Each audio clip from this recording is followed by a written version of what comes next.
اللهم ألهمنا مراشد أمورنا وأعذنا من شرور أنفسنا ومن سيئات أعمالنا من يهده الله فلا مضل له ومن يضلله فلا هادي له ونشهد أن لا إله إلا الله وحده لا شريك له ونشهد أن محمدا عبده ورسوله أرسله بالهدى ودين الحق ليظهره على الدين كله ولو كره المشركون أما بعد فأعوذ بالله من الشيطان الرجيم بسم الله الرحمن الرحيم يا أيها الذين آمنوا كونوا قوامين لله شهداء بالقسط ولا يجرمنكم شنآن قوم على ألا تعدلوا اعدلوا هو أقرب للتقوى واتقوا الله إن الله خبير بما تعملون عن أبي هريرة رضي الله تعالى عنه أنه قال قال رسول الله صلى الله عليه وسلم كل سلامة من الناس عليه صدقة كل يوم تطلع فيه الشمس وتعدل بين الاثنين صدقة أو كما قال عليه الصلاة والسلام صدق الله العظيم وصدق رسوله النبي الكريم ونحن على ذلك من الشاهدين والشاكرين والحمد لله رب العالمين. ബഹുമാനം നിറഞ്ഞ മുഅ്മിനീങ്ങളായ സഹോദരന്മാർ, അല്ലാഹു സുബ്ഹാനഹു വ തആല അവന്റെ കൽപ്പനകൾ അനുസരിച്ച് ജീവിച്ച് ഈമാനോടുകൂടി മരണപ്പെടുന്നതിന് തൗഫീഖ് തരുമാറാകട്ടെ. ഹക്കായ കാര്യങ്ങൾ പറയാനും കേൾക്കാനും ജീവിതത്തിൽ പ്രാവർത്തികമാക്കാനും അല്ലാഹു അനുഗ്രഹിക്കുമാറാകട്ടെ. ബാക്കിയുള്ള ജീവിതം അല്ലാഹുവിന്റെ പൊരുത്തത്തിലായി തൃപ്തിയിലായി കഴിച്ചുകൂട്ടാൻ അല്ലാഹു തൗഫീഖ് നസീബാക്കുമാറാകട്ടെ. നമ്മൾ ഇന്ന് മരണപ്പെട്ടു പോയിട്ടുള്ളവർ, പ്രത്യേകിച്ച് ഇന്ന് നമ്മുടെ ജമാഅത്ത് അംഗമായി മരണപ്പെട്ടവർ അടക്കപ്പെട്ട അദ്ദേഹത്തിന് അല്ലാഹു മഗ്ഫിറത്തും റഹ്മത്തും പ്രദാനം ചെയ്യുമാറാകട്ടെ. അദ്ദേഹത്തിന്റെ ഖബറിനെ അല്ലാഹു വിശാലമാക്കുമാറാകട്ടെ. ബർസഖിയായ ജീവിതം അല്ലാഹു സന്തോഷത്തിലാക്കി നൽകുമാറാകട്ടെ. സഹോദരങ്ങളെ, പരിശുദ്ധമായ ദീൻ, വിശുദ്ധമായ ഇസ്ലാം മനുഷ്യരായ നമ്മളോട്, മുഅ്മിനീങ്ങളോട് ജീവിതത്തിന്റെ എല്ലാ മേഖലകളിലുമുള്ള നിയമങ്ങളും നിർദ്ദേശങ്ങളും പഠിപ്പിക്കുന്നുണ്ട്. ആ നിർദ്ദേശത്തിനാണ് ശരീഅത്തുൽ ഇസ്ലാം എന്ന് പറയുന്നത്. ഇസ്ലാമിന്റെ നിയമസംഹിത. ഇസ്ലാമിന്റെ നിയമസംഹിത ഒന്ന് വിശ്വാസപരമായ കാര്യങ്ങളാണ്, മറ്റൊന്ന് കർമ്മപരമായ കാര്യങ്ങളാണ്. വിശ്വാസപരമായ കാര്യങ്ങൾ അതിനെ സാധാരണ പറയുന്ന ഒരു പേര് ഫിഖ്ഹുൽ അക്ബർ എന്നാണ്. വലിയ ഫിഖ്ഹ്, ഈമാൻ കാര്യങ്ങൾ. രണ്ടാമത്തെ ഒന്നുണ്ട് മനുഷ്യന്റെ പ്രവൃത്തിപരമായ വിഷയങ്ങൾ. അതിനെ ഫിഖ്ഹുൽ അസ്ഗർ എന്ന് പറയും, ചെറിയ ഫിഖ്ഹ്. അത് എല്ലാ മേഖലകളുമായിട്ട് ബന്ധപ്പെട്ട് കിടക്കുക. നമ്മുടെ ജീവിതത്തിൽ എന്തെല്ലാം വിഷയം വരുന്നോ അതുമായിട്ടെല്ലാം ബന്ധപ്പെട്ട് കിടക്കുക. അതുകൊണ്ട് നമ്മളൊരു ഫിഖ്ഹിന്റെ കിതാബ് എടുക്കുന്നു എന്ന് പറഞ്ഞാൽ നമുക്കെല്ലാം നമ്മുടെ കർമ്മപരമായി പ്രവർത്തിക്കേണ്ട കാര്യങ്ങൾ, അതിനെ സംബന്ധിച്ചുള്ള ഒരു കിതാബ് തുറന്നു നോക്കിയാൽ ഇതിൽ കുറേ അധ്യായങ്ങൾ കാണും. ആദ്യത്തെ ഒരു അധ്യായം ഇബാദത്തുമായി ബന്ധപ്പെട്ടതായിരിക്കും. അതിൻ്റെ എല്ലാ വിഷയങ്ങളും, ഉദാഹരണമായിട്ട് നമസ്കാരം, നോമ്പ്, സക്കാത്ത്, ഹജ്ജ്, ഇതാണല്ലോ പ്രധാന ഇബാദത്തുകൾ. ഈ ഇബാദത്തുമായി, ഇസ്ലാം കാര്യങ്ങളുടെ ഇബാദത്തുകളുമായി ബന്ധപ്പെട്ട അതിൻ്റെ വിധി, വിലക്ക്, എങ്ങനെ ചെയ്യണം, എങ്ങനെ ചെയ്യാൻ പാടില്ല, അതിൽ ഫർളായ കാര്യങ്ങൾ എന്തൊക്കെയാണ്, സുന്നത്ത് എങ്ങനെയാണ്, അതെങ്ങനെ പൂർത്തിയാക്കപ്പെടും, എങ്ങനെ അതിന് കോട്ടം സംഭവിക്കും, ഈ വിഷയങ്ങളെല്ലാം അതിൽ പരാമർശിക്കും. രണ്ടാമത്തെ അധ്യായം നോക്കിയാൽ, രണ്ടാമത്തെ ഭാഗം നോക്കിയാൽ പിന്നെ മനുഷ്യന്റെ ഇടപാടുകളെ സംബന്ധിച്ചുള്ള വലിയ ഭാഗം കാണാൻ കഴിയും. ഒരാളുടെ സാമ്പത്തിക ഇടപാട് എങ്ങനെയായിരിക്കും, ഒരാളുടെ തൊഴിൽ എങ്ങനെയാണ്, ഉദ്യോഗം എങ്ങനെയാണ്, കച്ചവടം എങ്ങനെയാണ്, സമ്പാദ്യത്തിന് മറ്റു മാർഗങ്ങൾ, ഒരു തൊഴിൽ നടത്തുന്നു, അതെങ്ങനെ നടത്തണം, ഒരു തൊഴിലാളിയാണ്, അയാളുടെ വേതന എങ്ങനെയാണ് കിട്ടേണ്ടത്, ഏതൊക്കെ തൊഴിൽ ചെയ്യാം, ഏത് തൊഴിൽ ചെയ്യാൻ പാടില്ല, തൊഴിൽ ചെയ്യുന്ന സ്ഥലത്ത് എന്തെല്ലാം പാലിക്കണം, കച്ചവടം നടത്തുന്ന എങ്ങനെ കച്ചവടം നടത്തണം, ഇങ്ങനത്തെ സമ്പത്തുമായി ബന്ധപ്പെട്ട ഒരു വലിയ മേഖല നമുക്ക് കാണാൻ പറ്റും. മൂന്നാമതൊരു അധ്യായം തുറന്നു നോക്കിയാൽ മനുഷ്യന്റെ സഹകരണവും സഹവാസവും ജീവിതവുമായി ബന്ധപ്പെട്ട നിക്കാഹ്, എങ്ങനെ നിക്കാഹ് കഴിക്കേണ്ടത്, തലാഖ് അതെങ്ങനെ സംഭവിക്കും, ഇദ്ദ അതെങ്ങനെയായിരിക്കണം, ഒരു കുട്ടിയെ സംരക്ഷിക്കേണ്ടത് അതെങ്ങനെയാണ്, മാതാപിതാക്കളുള്ള ഹക്കും കടപ്പാടുകളും അവർക്ക് ആർക്കുള്ള ബാധ്യതകൾ, ചെലവിന് കൊടുക്കേണ്ട കാര്യങ്ങൾ, ഇങ്ങനത്തെ ഒരുപാട് ഭാഗങ്ങൾ അതിൽ കാണാൻ പറ്റും. പിന്നെ നമ്മൾ മറിച്ച് നോക്കി അവിടെ തീരുന്നില്ല. പിന്നെ മറിച്ച് നോക്കിയാൽ കിതാബുകൾ കാണാൻ പറ്റും സിയാസത്ത്, ഒരു രാജ്യം എങ്ങനെയായിരിക്കണം, ആ രാജ്യത്തിന്റെ രാഷ്ട്രത്തിന്റെ ഭരണാധികാരി എങ്ങനെയായിരിക്കണം, ആ ഭരണാധികാരി എങ്ങനെയാണ് തിരഞ്ഞെടുക്കേണ്ടത്, അതിന്റെ മാനദണ്ഡങ്ങൾ എന്തൊക്കെയാണ്, കുറ്റകൃത്യങ്ങൾ എന്തൊക്കെയാണ്, ആ കുറ്റകൃത്യങ്ങൾക്കുള്ള ശിക്ഷാവിധികൾ എന്തൊക്കെയാണ്, ക്രിമിനൽ കുറ്റം ഏതൊക്കെയാണ്, അല്ലാത്തത് ഏതാണ്, കൃത്യമായി ശിക്ഷ നിശ്ചയിക്കപ്പെട്ടിരിക്കുന്ന കുറ്റങ്ങൾ ഏതൊക്കെയാണ്, അതെങ്ങനെയാണ് ഒരു കോടതിയിൽ സ്ഥിരപ്പെടുന്നത്, അതിനുള്ള മാർഗങ്ങൾ എന്തൊക്കെയാണ്, ഇതിങ്ങനെ വിശദമായി പറയുന്നത് കാണാൻ കഴിയും. ഇങ്ങനെ നമ്മൾ പരിശോധിച്ചാൽ പരിശുദ്ധ ഇസ്ലാം, പരിശുദ്ധ ശരീഅത്തിൽ ഒരു മനുഷ്യൻ ഭൂമിയിൽ ജീവിച്ച് മരിക്കുന്നതിനിടയിൽ ബന്ധപ്പെടാത്ത ഒരു സംഭവത്തിലില്ല. ഈ മരിച്ചു കഴിഞ്ഞാൽ ഇയാൾ എന്ത് ചെയ്യണം, അതും അതിൽ പറയുന്നു. മരിച്ചാൽ എന്ത് ചെയ്യണം, അയാൾക്ക് ഒന്നും ചെയ്യാൻ പറ്റില്ല, ജീവിച്ചിരിക്കുന്നവർ എന്ത് ചെയ്യണം. അപ്പൊ എല്ലാ വിഷയങ്ങളും തൊട്ടാണ് നമ്മുടെ ഇസ്ലാമിക ശരീഅത്ത് പോകുന്നത്. ഇസ്ലാമിക ശരീഅത്ത് സമ്പൂർണ്ണമാണ്. വേറെ എവിടെ നിങ്ങൾക്ക് ഇങ്ങനത്തെ ഒരു നിയമവ്യവസ്ഥ കാണാൻ കഴിയില്ല. എന്തെങ്കിലുമൊക്കെ കുറച്ച് ആചാരങ്ങളും ചടങ്ങുകളും കുറച്ച് മാമൂലുകളും കുറച്ച് നടപടിക്രമങ്ങളും ഒക്കെ ഉണ്ടാവും, അത്രയൊക്കെ കാണുള്ളൂ.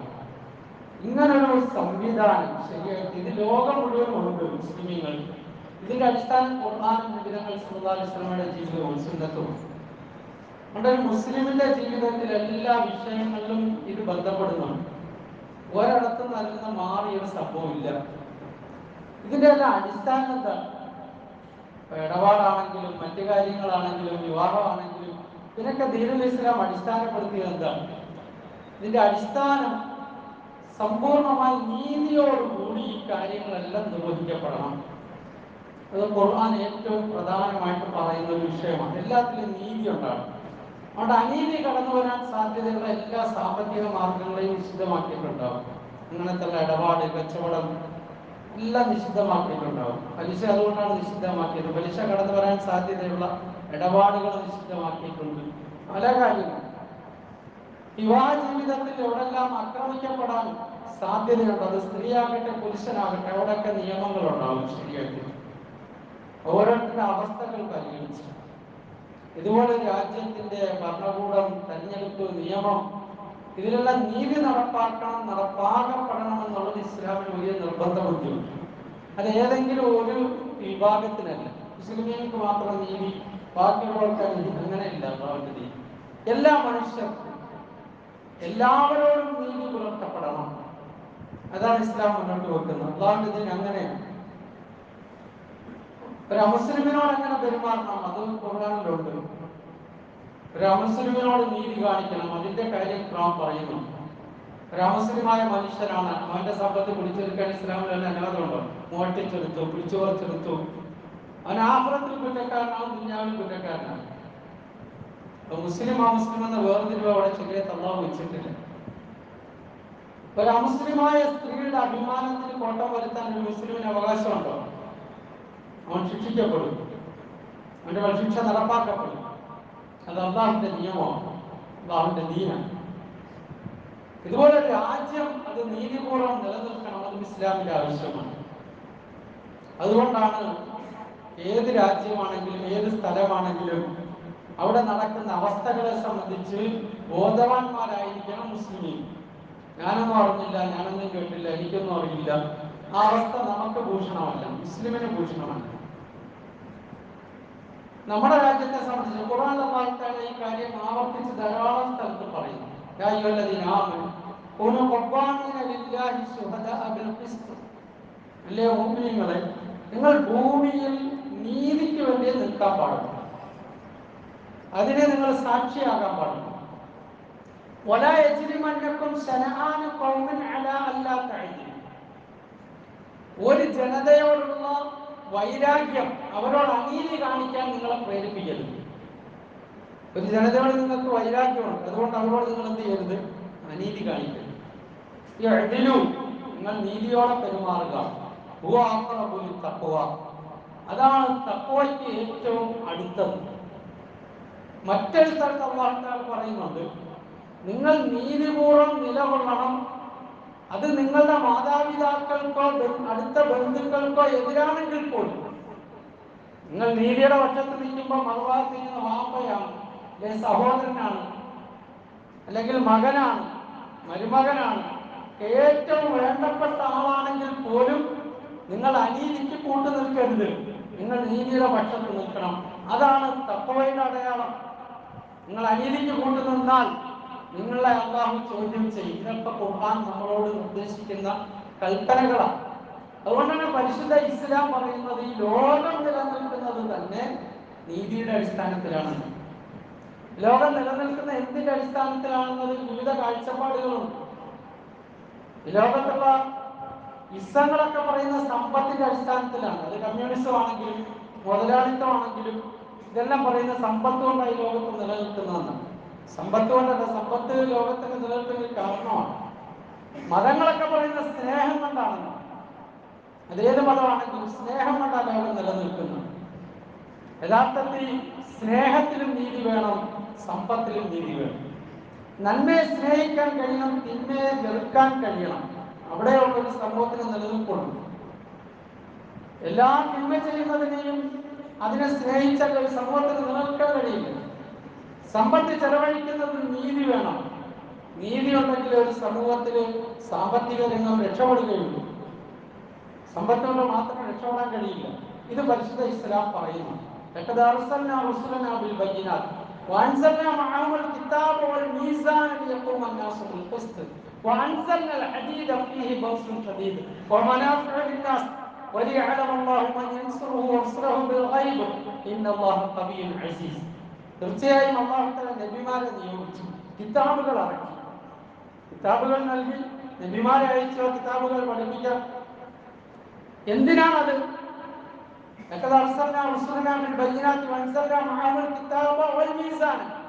കിതാബും ഇറക്കി, മീസാനും ഇറക്കി, തുലാസും ഇറക്കി. എന്തിനാണ്? നിങ്ങൾ നീതിപൂർവ്വം വർത്തിക്കാൻ വേണ്ടി. നീതി നടപ്പാക്കപ്പെടുന്നില്ലെങ്കിൽ അവിടെ ശിക്ഷാ നടപടികൾ നടപ്പാക്കുന്നതിനോട് ഇരുമ്പിനെയും ഇറക്കി. അപ്പൊ നീതി നടക്കുന്നില്ലെങ്കിൽ ചിലപ്പോൾ അവിടെ ചെയ്യും, ശിക്ഷകൾ നടപ്പാക്കപ്പെടേണ്ടി വരും. അതിനുള്ള സംവിധാനം അല്ലാഹു തആല ചെയ്യുന്നു. ഇത് ഖുർആൻ നമ്മളോട് കൽപ്പിക്കുന്ന. നമ്മുടെ രാജ്യത്തും ഒരു ഇലക്ഷൻ വരിക, ഈ രാജ്യത്ത് നീതി നിലനിൽക്കണം. ജനാധിപത്യ വ്യവസ്ഥയിലെ വോട്ടിനെ സംബന്ധിച്ച് ഇസ്ലാമിന്റെ കാഴ്ചപ്പാട് എന്താ? അതിന്റെ വിശദഭാഗങ്ങളിലേക്കൊന്നും ഞാൻ പോകുന്നില്ല.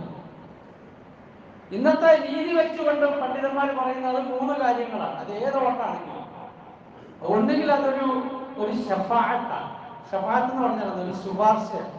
നമ്മൾ ഒരാളെ ശുപാർശ ചെയ്യാൻ, ഇയാള് ഈ രാജ്യം ഭരിക്കാൻ, അല്ലെങ്കിൽ ഈ നാട് ഭരിക്കാൻ, അല്ലെങ്കിൽ ഈ പഞ്ചായത്ത് ഭരിക്കാൻ അർഹനാണ് എന്ന് നമ്മൾ ശുപാർശ ചെയ്യുക. അതല്ലെങ്കിൽ അതൊരു വക്കാലത്താണെന്നാണ് പറയുന്നത്. വക്കാലത്ത് പറഞ്ഞാൽ എനിക്ക് പകരമായിട്ട് ഇയാളെ ഞാൻ ഏൽപ്പിക്കുന്നു, അയാൾ അതിന് യോഗ്യനാണ്. അതാണ് നമ്മളെ വോട്ട് ചെയ്യുന്നതിലൂടെ ചെയ്യുന്നത്. ഇത് രണ്ടുമല്ല എങ്കിൽ പിന്നെ അതൊരു ഷഹാദത്താണ്. നമ്മൾ സാക്ഷി നിൽക്കുക, ഈ മനുഷ്യൻ ഈ രാജ്യം ഭരിക്കാൻ, അല്ലെങ്കിൽ ഈ പഞ്ചായത്ത് ഭരിക്കാൻ, ഈ നാട് ഭരിക്കാൻ യോഗ്യനാണ് എന്ന് സാക്ഷി നിൽക്കുക. ഖുർആൻ പറയുന്നുണ്ട് ഈ 3 കാര്യത്തിലും നിങ്ങൾ അനീതിക്ക് വേണ്ടി സാക്ഷി നിൽക്കാൻ പാടില്ല, നിങ്ങൾ കള്ളസാക്ഷ്യം ചെയ്യാനും പാടില്ല. ഷഹാദത്തു സൂർ വൽബാവാണ്. നിങ്ങൾ അനീതിക്ക് കൂട്ടു നിൽക്കാൻ പാടില്ല, അതും തെറ്റാണ്. അനർഹനായ ഒരു മനുഷ്യനെ നിങ്ങൾ വക്കാലത്ത് ഏൽപ്പിക്കാൻ പാടില്ല. അതുകൊണ്ടാണ് പൈസ വാങ്ങിച്ചിട്ട് വോട്ട് ചെയ്യാൻ പാടില്ല. ഏത് വോട്ടാണെങ്കിലും പൈസ കൊടുത്ത് വോട്ട് വാങ്ങിക്കാനും പാടില്ല. ഹറാമാണ്. ആ തിന്നുന്നതും ഹറാമാണ്, കൊടുക്കുന്നതും ഹറാമാണ്. എവിടെ, അത് പഞ്ചായത്തിലാണെങ്കിലും പാർലമെന്റിലാണെങ്കിലും നിയമസഭയിലാണെങ്കിലും പള്ളിയിലാണെങ്കിലും. പള്ളികളിൽ ഇപ്പോൾ പൈസ കൊടുത്ത് വോട്ട് മേടിക്കുന്നവരുണ്ട്, പള്ളി കൊടുത്ത് വോട്ട് മേടിക്കുന്ന പള്ളികളുണ്ട്. ശരിയത്തെ ആൾക്കാരുടെ പറഞ്ഞ അള്ളാന്റെ പള്ളിയിൽ ഭരിക്കാൻ വരുന്നവരുടെ അവസ്ഥ ഇതാ. പിന്നെ ബാക്കിയുള്ളവർക്ക് പറഞ്ഞിട്ട് കാര്യമുണ്ടോ? അത് ഹറാമാണ്. ഒരു രൂപ കൊടുക്കാൻ പാടില്ല, അത് വാങ്ങിക്കാനും പാടില്ല. അത് ശുദ്ധ ഹറാമാണ്. ആ തിന്നുന്നത് മുഴുവൻ കൊടുക്കുന്നത്. കാരണം അന്ന വിലക്കിരിക്കണം. വോട്ടങ്ങനെ വിൽക്കാനുള്ളതല്ല. അതൊരു ശഫാഅത്താണ്, അതൊരു ഷഹാദത്താണ്, അതൊരു വക്കാലത്താണ്. അതുകൊണ്ട് വോട്ടൊരു മനുഷ്യൻ ചെയ്യുമ്പോൾ അവൻ കൃത്യമായിട്ട് ആലോചിക്കണം, ഇയാൾക്ക് ഷഹാദത്ത് ചെയ്യാൻ ഇയാൾ യോഗ്യനാണോ? ഇയാൾക്ക് വക്കാലത്ത് കൊടുക്കാൻ യോഗ്യനാണോ? ഇയാൾക്ക് ശഫാഅത്ത് ചെയ്യാൻ യോഗ്യനാണോ? ഇന്നത്തെ ജനാധിപത്യ വ്യവസ്ഥയിൽ ചിലപ്പോൾ നമ്മൾ നോക്കിയാൽ അങ്ങനെ വന്നാൽ വോട്ട് ചെയ്യാൻ പറ്റൂല. പക്ഷെ വോട്ട് ചെയ്യാതിരുന്നാൽ അതൊരു ആത്മഹത്യാപരമാണ്. അപ്പൊ എന്ത് ചെയ്യും? അവിടെയാണ് ശരീഅത്ത് പറയുന്നത് ആപേക്ഷികമായിട്ട് നോക്കേണ്ടി വരും. ആപേക്ഷികമായിട്ട് നോക്കേണ്ടി വരും. ഈ രണ്ടവസ്ഥകൾ നിൽക്കുമ്പോൾ വോട്ട് ചെയ്യാതിരിക്കുക എന്ന് പറഞ്ഞാൽ ഒരു ജനാധിപത്യ വ്യവസ്ഥ സമ്പൂർണ്ണമായി തകർത്ത് കളയില്ല. അത് പാടില്ല. വോട്ട് ചെയ്യേണ്ടി വരും. ഈ ആൾക്കാരെ നോക്കിയിട്ട് വോട്ട് ചെയ്യാമെന്ന് വിചാരിച്ച ഈ എമ്മത്ത് നടക്കുകയില്ല. കാരണം അങ്ങനെ നമുക്ക് ഷഹാദത്ത് ചെയ്യാൻ പറ്റിയ അറിയില്ല. അപ്പൊ എന്ത് ചെയ്യും? രാജ്യത്തിന്റെ, സമൂഹത്തിന്റെ, നാടിന്റെ പൊതുവായ നന്മ നോക്കും. പൊതുവായ നന്മ നോക്കിയിട്ട് രാജ്യത്തു നിന്നും അക്രമം, അനീതി, ഇത്തരം കാര്യങ്ങളിൽ നിന്നും ആപേക്ഷികമായി ആരാണോ മാറി നിൽക്കുന്നത് അങ്ങനെയുള്ളവരെ അധികാരത്തിൽ എത്തിക്കാൻ വോട്ട് ചെയ്യേണ്ടി വരും. അതിന് പറയുന്നത്, അത് ദീനുൽ ഇസ്ലാമിന്റെ ശരീഅത്തിൽ ഒരു ഉസൂലുണ്ട്. ആ ഉസൂൽ എന്ന് പറഞ്ഞാൽ അള്ളാഹുവായ ഒരു കാര്യത്തെ തടയുന്നതിന് വേണ്ടി കുറഞ്ഞ ഒരു വിഷയത്തെ, ഭയങ്കര ഒരു അപകടത്തെ തടയാൻ വേണ്ടി ചെറിയൊരു അപകടത്തിൽ ഏർപ്പെടുക. അങ്ങനെയാണല്ലോ ഒരു മനുഷ്യനെ അവന്റെ ജീവൻ രക്ഷിക്കാൻ വേണ്ടി പോകുമ്പോൾ ചെറിയ ചെറിയ പരിക്കുകൾ പറ്റാൻ അതേ പറ്റുള്ളൂ. അല്ലെങ്കിൽ പിന്നെ ഒരു കാര്യമാണ്, ഒരു മുഹല്ലമായ നജസ്സിനെ ശുദ്ധിയാക്കാൻ വേണ്ടി മുത്തനജിസായ വസ്തുവിനെ ഉപയോഗിക്കാന്ന് പറയും. എന്ന് പറഞ്ഞാൽ ഒരാളുടെ വസ്ത്രത്തിൽ കാഷ്ടം പറ്റിയിരിക്കുക, കഴുകാൻ വെള്ളമില്ല. അപ്പോൾ കുറച്ച് നജസ് കലർന്ന വെള്ളം ഒഴിക്കുമ്പോൾ ഇതിനെടുത്ത് വെച്ച് കഴുകും. അങ്ങനെ കഴുകാം. ആ ഒരു നിയമമാണ്. വലിയ അപകടത്തെ രക്ഷപ്പെടുത്താൻ വേണ്ടി ചെറിയതിനെ നമ്മൾ സ്വീകരിക്കുക. അതേ നമുക്ക് ഏകദേശം പറ്റുള്ളൂ. അത് ചിലപ്പോൾ പള്ളിയിലായി വരെ പറ്റുള്ളൂ, അല്ലാതെ രാജ്യത്തെ കാര്യമല്ല പറയുന്നത്. എന്തായാലും ആ രീതിയിലെങ്കിലും ഈ ജനാധിപത്യ വ്യവസ്ഥയിലെ രാഷ്ട്രത്തിൽ വോട്ട് നമ്മൾ രേഖപ്പെടുത്തണം, മാറി നിൽക്കരുത്. കാരണം ഒന്നും കണ്ടില്ല എന്നല്ല, നമ്മൾ അള്ളാഹു പരമേൽപ്പിക്കുന്നവരാണ്, അള്ളാഹു വിശ്വസിക്കുന്നവരാണ്, അള്ളാഹുവിനോട് ദുആ ചെയ്യുന്നവരാണ്. നമ്മളോട് ഏൽപ്പിക്കപ്പെട്ട ദൗത്യങ്ങൾ നമ്മൾ പൂർത്തിയാക്കേണ്ടവരുമാണ്. അതുകൊണ്ട് ഇലക്ഷൻ വരുമ്പോൾ നമ്മൾ വോട്ട് ചെയ്യണം. അത് എവിടെങ്കിലും പോയാൽ കൂടുതൽ ഞാൻ പണ്ട് ഇതിനകത്ത് ആഗ്രഹിക്കട്ടെ, അങ്ങനെയൊന്നുമല്ല. ആലോചിച്ച് ചിന്തിച്ച് ഒരു രാജ്യത്തിന്റെ നന്മയ്ക്ക്, രാഷ്ട്രത്തിലെ എല്ലാ ജനസമൂഹത്തിനും നന്മയോടുകൂടി സമാധാനത്തോടുകൂടി അല്പമെങ്കിലും ജീവിക്കാൻ പറ്റുന്ന ഒരു വ്യവസ്ഥിതി ഈ രാജ്യത്തുണ്ടാക്കുന്നതിന് വേണ്ടി നമ്മളുടെ കയ്യിലുള്ള ഒരായുധമെന്ന നിലയിൽ നമ്മളുടെ വോട്ടിനെ നമ്മൾ വിനിയോഗിക്കണം. നമ്മുടെ കുടുംബങ്ങളുടെ, സ്ത്രീകളുടെ വോട്ടിനെ വിനിയോഗിക്കണം. അത് ഈ സമയത്ത് നമ്മുടെ ഒരു നിർബന്ധ ബാധ്യതയാണ് എന്ന് പണ്ഡിതന്മാർ പറഞ്ഞിട്ടുണ്ട്. നമ്മൾ ശ്രദ്ധിക്കണം. ആരെങ്കിലും അതിൽ നിന്ന് മാറി നിൽക്കുന്നെങ്കിൽ അവരെ കൊണ്ട് പതി ചെയ്യിക്കണം. അതുപോലെ തന്നെ ഇന്ത്യയിലെ പ്രധാനപ്പെട്ട പണ്ഡിതന്മാർ പറയുന്നുണ്ട്, ഉത്തരേന്ത്യയിൽ നിന്നൊക്കെ വന്ന് ധാരാളം പേര് നമ്മുടെ നാടുകളിൽ ജോലി ചെയ്യുന്നുണ്ട്. അവരെ അതിൽ ബോധവൽക്കരിച്ച് അവരുടെ നാട്ടിലേക്ക് അതിനുവേണ്ടി പറഞ്ഞുകൊടുക്കണം. അവർക്ക് അതിനുവേണ്ടിയുള്ള എന്തെങ്കിലും ഏർപ്പാടുകൾ ചെയ്തു കൊടുത്താലും നല്ലതാണ്. യഥാർത്ഥത്തിൽ നമ്മൾ ചിന്തിക്കുമ്പോൾ നമ്മൾ അങ്ങനെ മാത്രമല്ല ചെയ്യേണ്ടത്. നമ്മുടെ മുന്നിൽ വന്നു നിൽക്കുന്ന ഈ അതർ സ്റ്റേറ്റിൽ നിന്ന് വന്നിട്ടുള്ളവര് നമുക്ക് അവരോടൊരു ഹക്കുണ്ട്, ഇസ്ലാമനുസരിച്ചൊരു ഹക്കുണ്ട്. നമ്മളവരെ രണ്ടാം പൗരന്മാരായി കണക്കാക്കല്ല വേണ്ടത്. നമുക്കറിയാം നമ്മുടെ നാട്ടിൽ ഈ അഭിവൃദ്ധിയൊക്കെ എങ്ങനെ ഉണ്ടായതാണ്. നമ്മുടെ കേരളത്തിന്റെ വെളിയിലേക്ക്, പ്രത്യേകിച്ച് ഉത്തരേന്ത്യയിലേക്ക് പോയാൽ നമ്മളെക്കാൾ ഒരു 100 കൊല്ലം പുറകിലാണെന്ന് നമുക്ക് മനസ്സിലാവും ഒന്ന് യാത്ര ചെയ്ത്. നമ്മുടെ നാട്ടിൽ ഈ അഭിവൃദ്ധി എങ്ങനെ ഉണ്ടായതാണ്? പല കാരണങ്ങളുണ്ട്. അതിലൊരു പ്രധാന കാരണം ഗൾഫ് സമ്പത്താണ്. അത് ആർക്ക് നിഷേധിക്കാൻ പറ്റില്ല. ഗൾഫ് സമ്പത്താണ്. ആ സമ്പത്താണ് നമ്മുടെ മക്കൾക്ക്, നമ്മുടെ കുടുംബങ്ങൾക്ക് ഭക്ഷണം, വിദ്യാഭ്യാസം, അതിലൊക്കെ വലിയൊരു സ്വാധീനത ഉണ്ടായിട്ടുണ്ട്. എന്ന് മാത്രമല്ല, നമ്മളിൽ പലരും ദീനിയായ ബോധവും ബന്ധവും അങ്ങനെ ഉണ്ടാക്കിയിട്ടുണ്ട്. ഗൾഫ് നാടുകളിൽ പോയി നമസ്കാരം, മറ്റു കാര്യങ്ങളൊക്കെ അവിടെ അറിയാതെ ചെയ്തു പോകും. അത് പിന്നെ ശീലിച്ച് നാട്ടിൽ വന്ന് നിലനിർത്തി കൊണ്ടുപോകുന്നു. എന്നാൽ നമ്മുടെ മുന്നിൽ വന്നു കിടക്കുന്ന ഈ 10-30 ലക്ഷത്തിലേറെ ഉണ്ടാവും കേരളത്തിൽ. ഇവിടെ പോയാലും ഇഷ്ടംപോലെ കാണാം. ഇവരോട് എന്തെങ്കിലും ഒരു ഹക്ക് നമ്മൾ പാലിക്കുന്നു. യഥാർത്ഥത്തിൽ അവരെ ഒന്ന് ബോധവൽക്കരിച്ച് അവർക്ക് ദീനിയായ അധ്യാപനങ്ങൾ കൊടുത്ത് നമ്മളൊന്ന് കൂട്ടിച്ചേർത്ത് നിർത്തിയാൽ ചിലപ്പോ അവരുടെ നാടുകൾ, അവരുടെ മക്കൾ, അവരുടെ കുടുംബങ്ങൾ വിദ്യാഭ്യാസമുള്ളവരായി രക്ഷപ്പെട്ടാൽ നമ്മൾ കാരണം ഉത്തരേന്ത്യ രക്ഷപ്പെടും. ഉത്തരേന്ത്യ രക്ഷപ്പെട്ട ഈ രാജ്യം രക്ഷപ്പെടും. പക്ഷെ ആ ഭാഗത്തെ നമ്മൾ ശ്രദ്ധിക്കത്തില്ല. അവിടൊക്കെ എത്രയോ നമ്മളെക്കാൾ, ഇപ്പൊ കേരളത്തിലുള്ള ജനങ്ങളെക്കാൾ കൂടുതൽ മുസ്ലിമീങ്ങൾ UP-യിൽ മാത്രമാണ്. പക്ഷെ അവസ്ഥ എന്താ? അരക്ഷിതാവസ്ഥയിൽ ജീവിക്കുന്നത് കൊണ്ട് അവരൊരു കാര്യത്തിന് ബോധവാന്മാരല്ല. കഴിവില്ലാത്തത് കൊണ്ടല്ല, ശേഷിയില്ലാത്തത് കൊണ്ടല്ല, മറിച്ച് സാഹചര്യം അങ്ങനെ ആക്കിക്കളയും.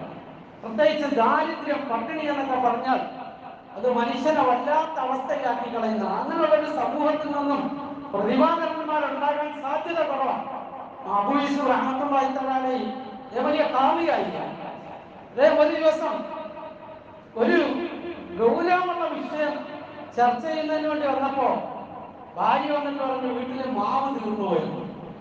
മാവ്, റൊട്ടി ഉണ്ടാക്കാനുള്ള മാവ്.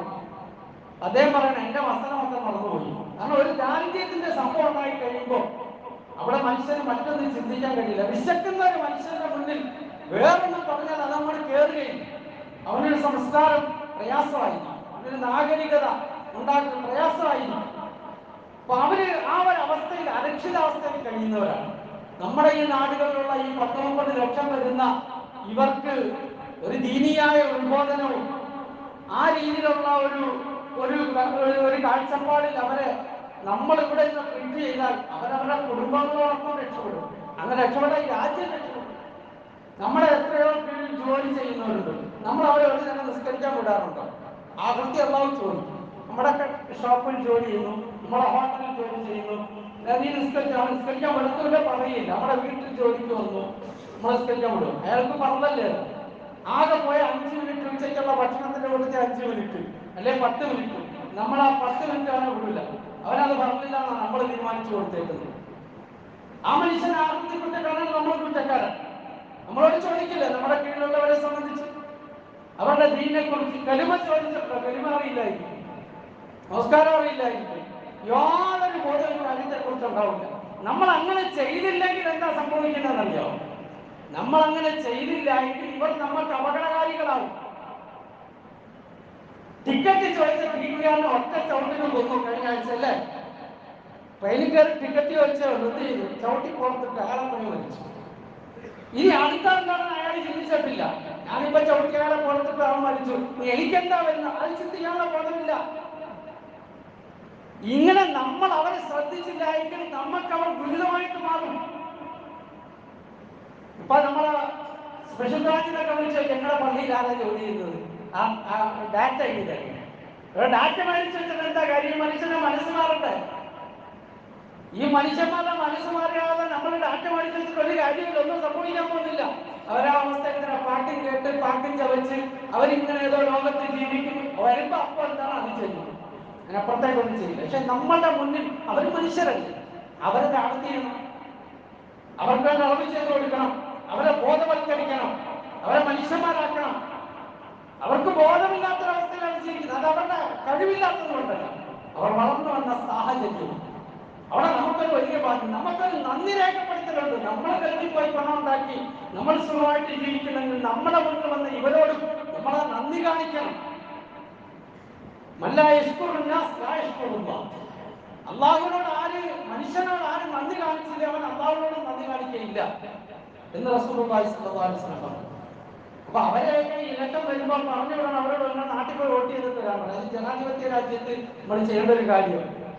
അതിനുള്ള ബോധം നൽകിയിട്ട് വിടണം. പറഞ്ഞു കൊടുത്തു വിടണം, അവരെ ദീനിയായി ബോധവൽക്കരിക്കണം. അത് നമുക്കൊരു ഹക്കായിട്ട് വെച്ചിരിക്കണം.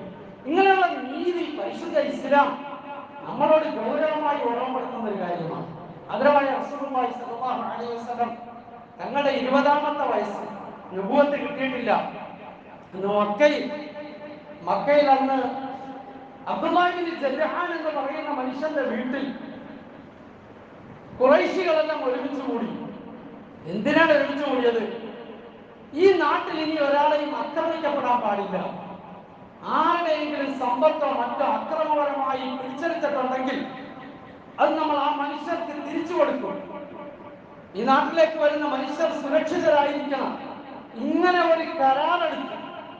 ഇവരെല്ലാവരും കൂടെ വീട്ടിൽ ഇവരെല്ലാം കൂടെ കൂടി ഇരുന്നിട്ട് കരാറെടുത്തു.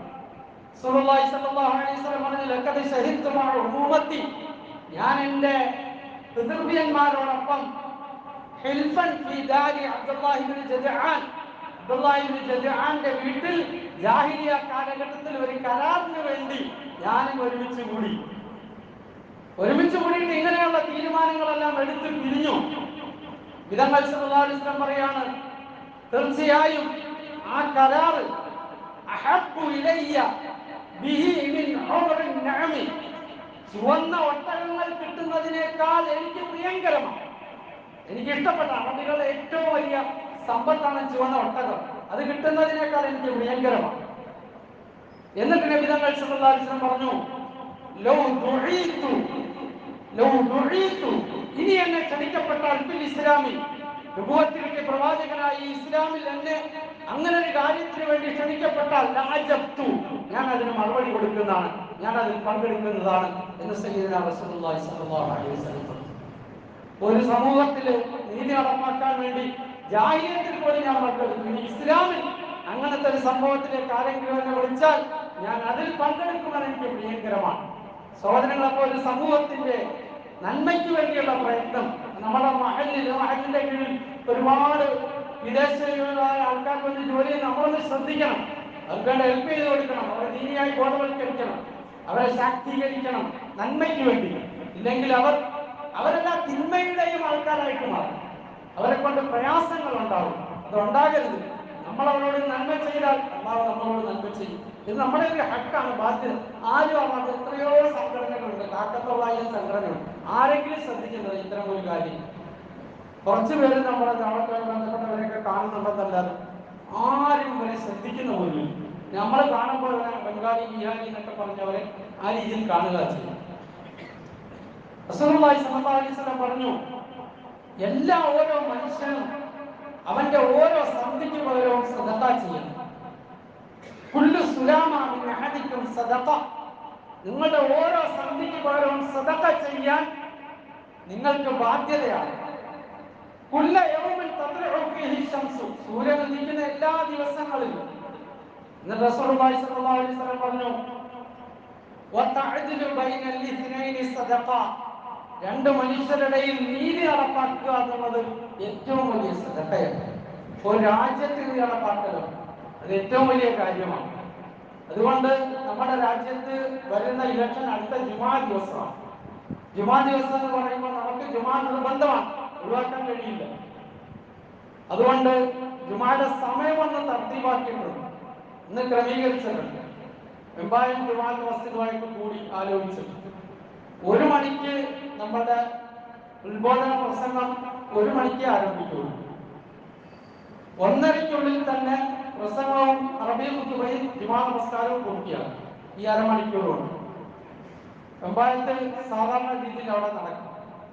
അപ്പൊ അതനുസരിച്ച് നമ്മൾ വോട്ട് ചെയ്യുക, ജുമായ്ക്ക് ആ രീതിയിൽ നമ്മൾ പങ്കെടുക്കും. ഇത് നമ്മളോട് നിർദ്ദേശിക്കപ്പെട്ടതാണ്. ദാറുൽ ദൈവത്തിന്റെ മൗലാന ഖാസിം റഹ്മാനി അദ്ദേഹം ഇങ്ങനെ പറയുന്നുണ്ട്, പ്രത്യേകിച്ച് ഉത്തരേന്ത്യയിൽ സ്ത്രീകളെ കൊണ്ട് വോട്ട് ചെയ്യിക്കില്ല. നിങ്ങൾ നിങ്ങളുടെ സ്ത്രീകളെ കൂട്ടിക്കൊണ്ടുപോയി വോട്ട് ചെയ്യിക്കണം. അവരെല്ലാം അത്രയും ഗൗരവമായിട്ട് വിഷയം പറയാൻ ഉള്ള കാരണം നമുക്കറിയാം. എന്നെക്കാൾ കൂടുതൽ രാഷ്ട്രീയമായി ബോധമുള്ളവരാണ് നിങ്ങൾ. ആ കാര്യമൊന്നും നിങ്ങളോട് പറയേണ്ടതില്ല. പക്ഷേ എന്നാലും എല്ലാ രംഗത്തും പരിശുദ്ധ ഇസ്ലാമിന്റെ നിയമങ്ങളെ ശ്രദ്ധിച്ച് മുന്നോട്ട് പോകാൻ നമുക്ക് ബാധ്യതയുണ്ട്. അത് നമ്മൾ ഓർക്കണം. അതിൽ നമ്മൾ നന്മയെ, രാജ്യത്തിന്റെയും ദീനിന്റെയും നന്മയെ മുൻനിർത്തിക്കൊണ്ട് പ്രവർത്തിക്കണം. അല്ലാഹു റബ്ബുൽ ആലമീൻ അങ്ങനെയുള്ള നല്ലവരിൽ നമ്മളെല്ലാം ഉൾപ്പെടുത്തി അനുഗ്രഹിക്കുമാറാകട്ടെ.